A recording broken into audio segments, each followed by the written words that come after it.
biggest names in town are begging to be asked to dinner. Give them all a year or so, they'll drop you for the latest winner. Did it by myself. Keep your tainted Got pelf. there by myself. Headed for the shelf. Never needed Lily, you are through. I'm a winner. You're a loser. Oscar Jaffe.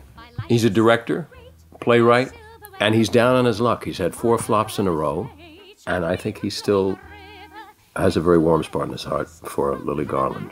Lily Garland is a woman who has been made by her Svengali, which is Oscar Jaffe, and she has now surpassed him. So she is a starlet who's left Broadway after success and gone to Hollywood and sold out.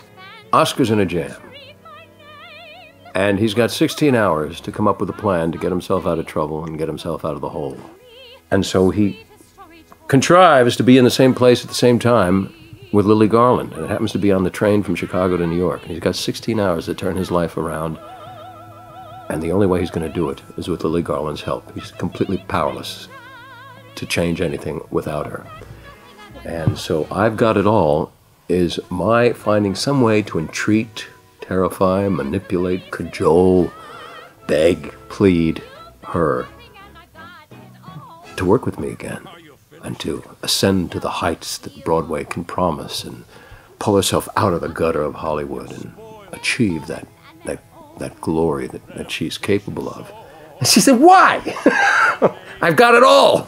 And she's like, I have a chauffeur, I have a butler, I have a cook, and they're foreign, and they're old, and they're the best, and everything I have is the best, and you want me to sign a contract with you? Forget it, I'm busy.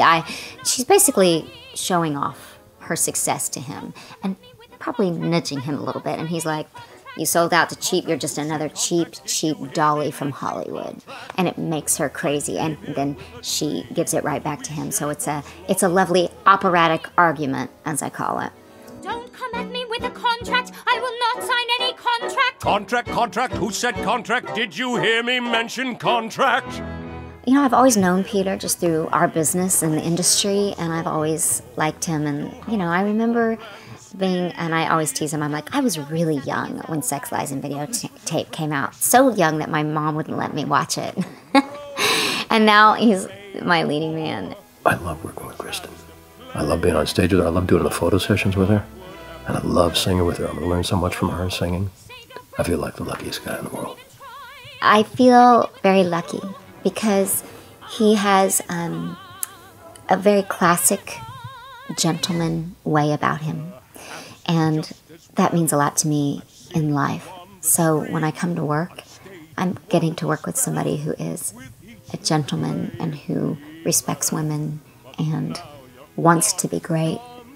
And I want to be great, so there's no ego. It's just we want to be great together. And I have a feeling he'll do whatever it takes. That's why rehearsals are so important, because you need the safety to make a fool of yourself so that you can find success in there. And I think we're going to be great fools together. I've got it. You've lost it. I've got it. You've lost it. I've got it. You've lost it. I've got it. You've lost it. Cheap Hollywood. I've got it all. Cheap Hollywood. I've got it all. You've lost it.